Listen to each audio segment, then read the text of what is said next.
बाल अधिकारों के संरक्षण से जुड़े राष्ट्रीय आयोग एनसीपीसीआर के आंकड़ों के अनुसार दूसरी लहर में उत्तर प्रदेश के 200 बच्चों ने अपने माता पिता दोनों को खो दिया और करीब 1800 बच्चे ऐसे हैं जिनके माता या पिता की मृत्यु कोविड से हुई। ऐसे बच्चों के लिए केंद्र और राज्य सरकार ने भले ही कई योजनाओं का ऐलान किया है, लेकिन क्या सरकारी लालफीताशाही ऐसे बच्चों तक इन योजनाओं का पूरा फायदा पहुंचने देगी? हमारे सहयोगी आलोक पांडे की रिपोर्ट। मैंने कभी सपने में भी नहीं सोची थी। और मतलब कोविड में पिछले साल लॉकडाउन हुआ था तो हम लोग बहुत खुश रहे, घर पे हमेशा बिल्कुल खुश रहते थे। इस साल वो चीज़ हुई जो मैंने कभी नहीं सोची थी। 14 साल की ये बच्ची पश्चिमी उत्तर प्रदेश के हापुड़ की है। कोविड की दूसरी लहर ने उसके सर से माता पिता दोनों का ही साया छीन लिया। महीने भर पहले एक हफ्ते के अंतर पर उसने दोनों को खो दिया। पिता आयुर्वेदिक दवाओं की छोटी सी दुकान चलाते थे और माँ गृहिणी थी। 28 को सुबह हम लोगों को पता लगा था कि मेरे फादर की डेथ हो गई है। तो फिर किसी तरह हमने मेरी मदर को मतलब नहीं बताया था, बट किसी तरह फिर हमने वो सारी चीज़ें आगे बढ़ाई सारी, क्योंकि मेरी मदर को क्योर करना था हमें।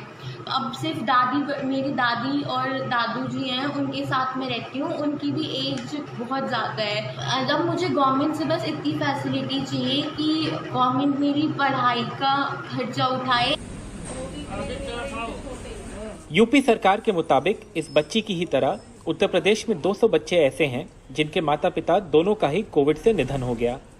इसके अलावा 1800 बच्चे ऐसे भी हैं जिन्होंने माता पिता में से किसी एक को कोविड की वजह से खो दिया। हापुड़ से 200 किलोमीटर दूर बरेली के ये बच्चे एक मध्यम वर्गीय परिवार से हैं। अप्रैल के आखिरी हफ्ते में कोविड से कुछ ही घंटों के अंदर उन्होंने माता पिता दोनों को खो दिया। उस सदमे से उबरने में जाने कितना वक्त लगेगा। कंटिन्यू 27 को हम लोग रात के 11:30 बजे तक घूमते हैं, लेकिन मम्मी पापा को बेड अवेलेबल नहीं मिला कहीं भी। और 28 को भी फिर मम्मी पापा को दीपमाला हॉस्पिटल में मिला, लेकिन मम्मी की कार में ही मम्मी की डेथ हो गई।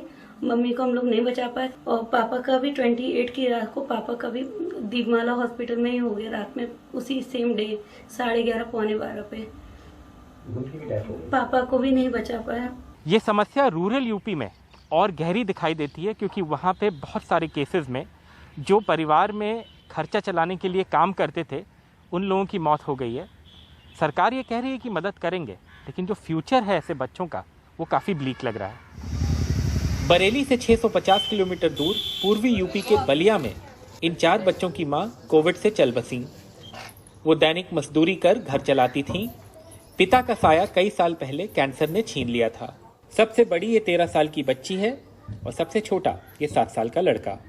अब आपका पढ़ाई का फीस कौन भरेगा? पढ़ने का मन है ना? हाँ।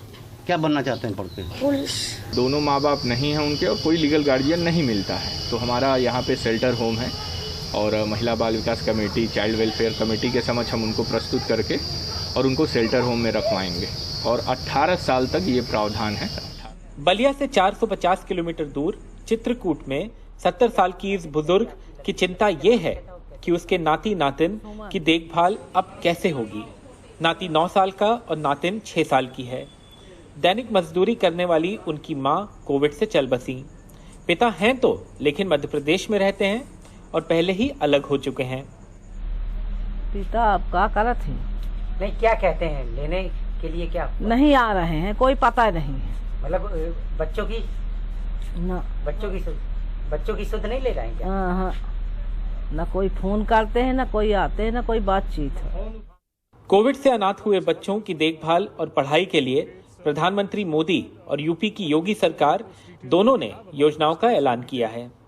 गार्जियन या केयरटेकर से अनाथ होने वाले उन बच्चों की देखभाल के लिए राज्य सरकार ऐसे बच्चों को, यानी जब तक वो बच्चे अपने पैरों पर खड़े होते हैं, ऐसे बच्चों की देखभाल के लिए 4000 रुपए प्रति बच्चा वित्तीय सहायता उपलब्ध कराएगी। 10 साल से कम आयु के ऐसे बच्चे जिनके गार्जियन या उनका कोई अभिभावक नहीं है, ऐसे बच्चों को राज्य सरकार के द्वारा जो संचालित हैं बाल गृह, उनके संरक्षण की व्यवस्था, उनके आवास की व्यवस्था होगी।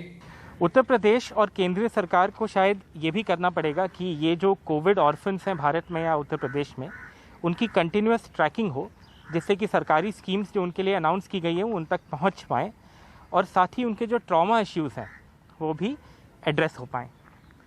रणदीप, अदनान, परवेज़, करुणा और कैमरा पर्सन विनीत वर्मा के साथ आलोक पांडे, NDTV इंडिया।